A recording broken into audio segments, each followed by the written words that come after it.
अस्सलामु अलैकुम वरहमतुल्लाहि वबरकातुहू। मुसलमानों की हदीस की सबसे बड़ी किताब जिसे मुसलमान सही बुखारी कहते हैं, उसमें झूठी झूठी हदीसें हैं। ये दावा है एक गैर मुस्लिम का, उसने दावा किया है और उस पर यह समझा है उसने कि उसके पास दलील भी है। बेचारे की अक्ल का कसूर है, क्योंकि अगर इंसान की अक्ल सलीम ना हो, यानी अक्ल दुरुस्त ना हो, उसकी अक्ल ख़राब हो, तो फिर वो कुछ भी कहता रहे, उसमें हम क्या कर सकते हैं। अगर उसको दिन में भी जो है तारे नज़र आएँ और दिन में सूरज ना नज़र आए, तो फिर इसमें हम क्या कह सकते हैं। अगर कोई अपनी आंखें ही बंद कर ले और फिर कहे दुनिया में सूरज कहीं नहीं है, तो फिर इसका क्या इलाज है। बहरहाल उस बंदे ने अपनी दलील पेश की और अपना दावा पेश किया और उस पर दलील देने की कोशिश की। अच्छा, इससे ज़्यादा बात ये होती है कि मुसलमानों के पास ऐसा कोई बंदा आ जाए ना, जो कहीं से कोई ऐसी चीज़ उठा कर ले आए, तो मुसलमान परेशान हो जाते हैं। ये क्या, ऐसे ही एक बहन है जो परेशान हुई, उनको समझाया। वो हो सकता है आपके पास भी कभी इस तरह से आ जाए, तो इसलिए सोचा कि आपको भी इससे बाखबर कर दिया जाए। एक बहन ने एक स्क्रीनशॉट भेजा और कहा कि मुफ्ती साहब, ये हदीस बुखारी में है, इसे आप ये बताएं, क्या ये स्क्रीनशॉट ओरिजिनल है या डुप्लीकेट है या फ़ेक है। मुझे तो नहीं लगता कि ओरिजिनल होगा, क्योंकि मैं समझती हूँ बुखारी में ऐसी हदीस नहीं होना चाहिए और नहीं होगी, वगैरह वगैरह जो उनको कहना था उन्होंने कहा, क्योंकि उनकी भी इल्म की कमी थी। बहरहाल वो हदीस क्या है जिस पर दावा है कि झूठी हदीस है। अच्छा, मैं आपको सुनाऊँ। उसको सुनने के बाद हर उस शख्स को जिसने बुखारी शरीफ को नहीं पढ़ा होगा या हदीस को अच्छे से नहीं पढ़ा होगा, उसको यही लगेगा कि शायद ये हदीस बुखारी में नहीं होगी या नहीं होना चाहिए, क्योंकि ये सही नहीं है। तो बहरहाल उनको जो जवाब दिया गया वो जवाब सुने। पहले उनका दावा ये कि हदीस बुखारी में झूठी है, फिर उस पर दलील के तौर पर उन्होंने हदीस की बुखारी शरीफ की हदीस नंबर 6167 को कोड किया और हदीस उन्होंने भेजी, जिसका मैं आपको तर्जमा सुना रहा हूँ। रिवायत है, रावियों का नाम छोड़कर मैं हदीस सुना रहा हूँ। और ताज्जुब की बात यह है कि मैं ये दोनों हदीसें अभी आपको एक दो दिन पहले सुना चुका हूँ, इसलिए मुझे इसका अच्छे से मुझे याद थी दोनों कि ये दोनों कहाँ पर हैं, और इसी वजह से मैं उसका जवाब अच्छे से दे पाया, वरना मुझे थोड़ा सा टाइम लग जाता। बहरहाल उसमें रिवायत ये है कि एक शख्स नबी करीम सल्लल्लाहु अलैहि वसल्लम की खिदमत में हाजिर हुए और पूछा, या रसूल अल्लाह, क़यामत कब आएगी। नबी करीम सल्लल्लाहु अलैहि वसल्लम ने इरशाद फरमाया, अफसोस, तुमने उस क़यामत के लिए क्या तैयारी कर ली है। उन्होंने अर्ज़ किया कि मैंने उसके लिए तो कोई तैयारी नहीं की, अलबत्ता मैं अल्लाह और उसके रसूल से मोहब्बत रखता हूँ। नबी करीम सल्लल्लाहु अलैहि वसल्लम ने फरमाया कि फिर तुम क़यामत के दिन उसके साथ हो जिससे तुम मोहब्बत रखते हो। हमने अर्ज़ किया, और हमारे साथ भी यही मामला होगा। फरमाया कि हाँ। हम उस दिन बहुत ज़्यादा खुश हुए। फिर मुगीरा के एक ग़ुलाम वहाँ से गुजरे, वो मेरे हम उम्र थे। नबी करीम सल्लल्लाहु अलैहि वसल्लम ने, ये जो आगे अल्फाज आ रहे हैं ये हैं जो उसने कोड किए हैं, इसको आप गौर से सुने।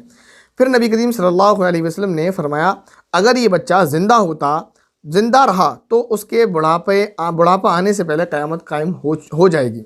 ये वो अल्फाज हैं। मैं फिर आपको सुना रहा हूँ कि नबी करीम सल्लल्लाहु अलैहि वसल्लम ने फरमाया, अगर ये बच्चा ज़िंदा रहा तो इसके बुढ़ापा आने से पहले क़यामत कायम हो जाएगी। तो उसने इन अल्फाज को कोड किया और कहा, देखो कि बुखारी में जो मुसलमानों की सबसे मुस्तनद किताब है, इसमें इनके नबी का एक कौल है सल्लल्लाहु अलैहि वसल्लम कि एक बच्चा है जिसको खिताब करते हुए कह रहे हैं कि इस बच्चे के बूढ़ा होने से पहले क़यामत आ जाएगी। हालांकि वो बच्चा बूढ़ा हो गया, उसका इंतकाल भी हो गया और यकीनी बात है, और उसको भी 1400 साल गुजर चुके और क़यामत अब तक नहीं आई। मालूम ये हुआ कि यह हदीस झूठी है, ये दावा था। अब कोई इसको पहली मरतबा देखेगा तो बेचारा उसको यही लगेगा। अच्छा, आपने जिसने भी मेरी वो क्लिप सुनी होगी जो एक दो दिन पहले आपके सामने अपलोड हुई, तो फिर आपको इसमें कोई शुबा नहीं रहेगा, क्योंकि मैंने इसमें उसका जवाब दिया है और यही दोनों हदीसें कोड की थी। बहरहाल उन्होंने स्क्रीनशॉट भेजा, मैंने पढ़ा उसको। फिर मैंने उन्हें बताया कि आप उससे बोलें, इसी बुक का हदीस नंबर 6511, शायद यही मैं बता रहा हूँ, बाकी देखता हूँ। मैंने यही बताया था क्योंकि उस वक्त मेरे जहन में था कि यही आप खोल कर देखें, आपको इसका जवाब मिल जाएगा। ये आपके इल्म का कसूर है, और मैं बताऊं ये उनका एतराज़ नहीं है, ना ही उन्होंने ये पढ़ा होगा, बल्कि ऐसे लोग जो बैठे हुए हैं जो मुसलमानों को जो है दीन उनके जहनों में शक और उनके जहनों में दीन से दूरी पैदा करने के लिए और उनको बहकाने के लिए ऐसे काम करते रहते हैं। तो ये बेचारा वो जिसने एतराज़ किया था वो भी उन्हीं में से होगा कि उसने कहीं और से उठाया होगा, नहीं है कि उसने बाकायदा हदीस को पढ़ा। क्योंकि अगर उसने बाकायदा पूरी हदीस को पढ़ा होता तो ये इस तरह का एतराज़ ना करता। बहरहाल तो मैं इसी बुखारी शरीफ की हदीस नंबर 6511 आपको दिखा रहा हूँ और आपको पढ़कर सुना रहा हूँ। उसमें आखिर के अल्फाज हैं कि नबी करीम सल्लल्लाहु अलैहि वसल्लम ने फरमाया कि अगर ये बच्चा ज़िंदा रहा तो इसके बुढ़ापे से पहले तुम पर तुम्हारी क़यामत आ जाएगी। उसमें ये अल्फाज हैं, तुम पर तुम्हारी क़यामत आ जाएगी। हिशाम ने कहा कि नबी करीम सल्लल्लाहु अलैहि वसल्लम की मुराद क़यामत से उनकी मौत थी। रावी एक तो उसकी वजाहत कर रहे हैं हदीस की कि नबी करीम सल्लल्लाहु अलैहि वसल्लम की इससे मुराद, यानी ये कहना कि तुम्हारी क़यामत आएगी, इससे मुराद तुम्हारी मौत थी। और अगर रावी की बात आपको समझना है तो खुद सुने, नबी करीम सल्लल्लाहु अलैहि वसल्लम फरमा रहे हैं कि तुम पर तुम्हारी क़यामत आ जाएगी। इससे क्या पता चला क़यामत किसको कहते हैं? क़यामत कहते हैं कि एक दिन हर चीज़ टूट फूट कर फना हो जाएगी, हर जानदार ख़त्म हो जाएगा, तो तुम्हारी क़यामत का मतलब यह है कि तुम इस दुनिया से ख़त्म हो जाओगे। और ये दोनों रिवायतें वो हैं जिनको मैं अभी 1-2 दिन पहले आपके सामने एक्सप्लेन कर चुका हूँ।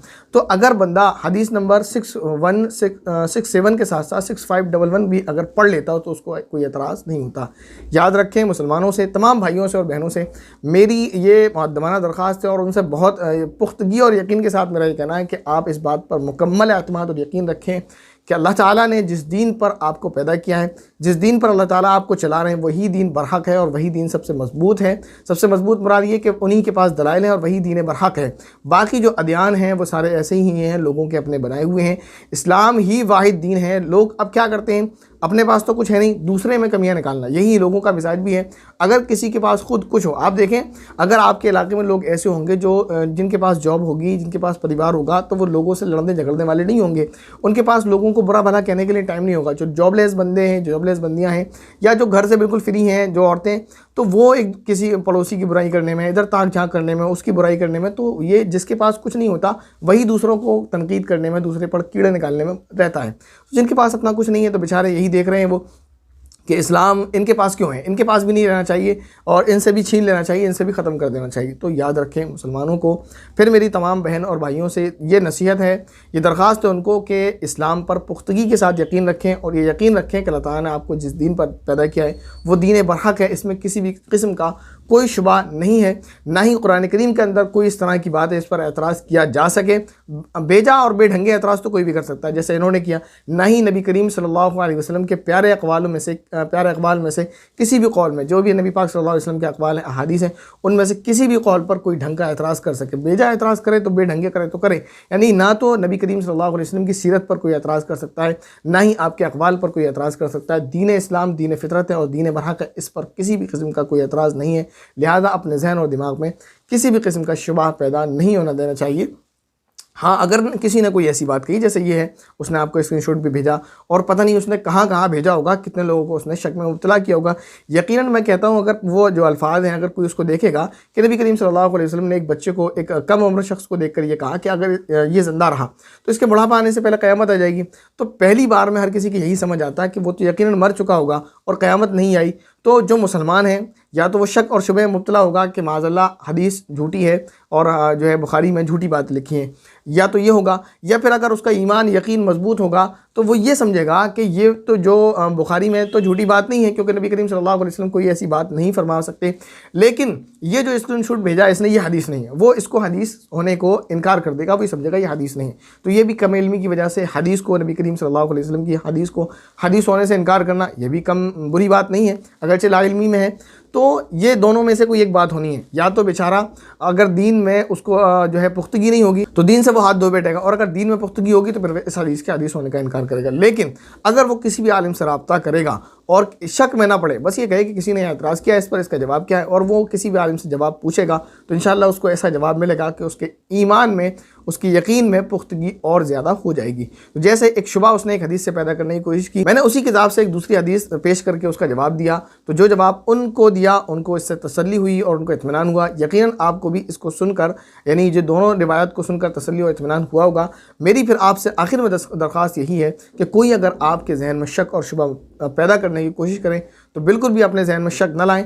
फ़ौरन आप ये कहें उससे, आप जो कह रहे हैं ठीक है, हम इसकी तहकीक करेंगे, आपको फिर उसके बाद जवाब देंगे। ये बात तो तय है कि आप झूठ और दजल और मक्कारी से काम ले रहे हैं, आप अपने दावे में सच्चे नहीं हैं। बाकी फिर किसी भी आलिम से रब्ता करें और आप मुझसे रब्ता करें, मेरे जहन में होगा तो मैं बता दूंगा, मेरे जहन में नहीं होगा तो कोई और आलिम आपको बता दे। ऐसा नहीं हो सकता कि आप फ़ौरन पूछें फ़ौरन बता दिया जाए। जैसे मैंने अभी आपसे शुरू में कहा था, वीडियो के शुरू में ही, कि अगर मेरे पास ये यानी 1-2 दिन पहले मैंने अगर इन दोनों हदीसों को आपके सामने बयान न किया होता तो मेरे जहन में ये नहीं होती। तो अगर मुझे कोई इस तरह भेजता तो यकीनन मैं एकदम हदीस नंबर 6511 को कोड ना कर पाता और ना कह पाता कि इस तरह की रिवायत दूसरी इस तरह भी है। बहरहाल लेकिन उसको थोड़ी देर बाद में जवाब देता, तहकीक करने के बाद। ये तो मुझे मालूम है कि इसका मतलब ये नहीं जवाब देता, लेकिन हदीस नंबर नहीं बता पाता यकीनन, क्योंकि मेरे जहन में नहीं होता, क्योंकि मैंने इसको 1-2 दिन पहले पढ़ा था, इसलिए मुझे हदीस नंबर याद था। तो मैंने फ़ौरन बता दिया इस हदीस नंबर, इसको आप खोलें, उसमें आपको वजाहत मिल जाएगी। तो इसीलिए अगर किसी आलिम से कोई बात पूछें और अगर आपके पास उनका रिप्लाई नहीं आता है या वो ये कहते हैं कि मैं एक दो दिन बाद बताऊंगा, तो इसका मतलब हरगिज़ ये नहीं कि इसका जवाब नहीं है। ये हो सकता है कि उनके पास वक्त नहीं है अभी फ़िलहाल, वो किसी काम में मशगूल है, फ्री होकर आपको जवाब देंगे। ये हो सकता है कि अभी उनके जहन में नहीं है, उसकी तहकीक करके या किसी दूसरे आलिम से पूछकर आपको बताएंगे, या उनके पास नहीं तो कोई और आलिम आपको बता देगा। लेकिन बहरहाल आपसे आखिरी दरख्वास्त फिर यही है कि कोई भी शक पैदा करने की कोशिश करे तो पहली बात उससे यही कहनी है कि आप दज्ल, मक्र और धोखे से काम ले रहे हैं, आप इसमें ईमानदार नहीं है। इंशाअल्लाह आपके इस दज्ल और इस मक्कारी का मुंह तोड़ जवाब इंशाअल्लाह हम आपको ज़रूर देंगे। अस्सलामु अलैकुम व रहमतुल्लाहि व बरकातुहू।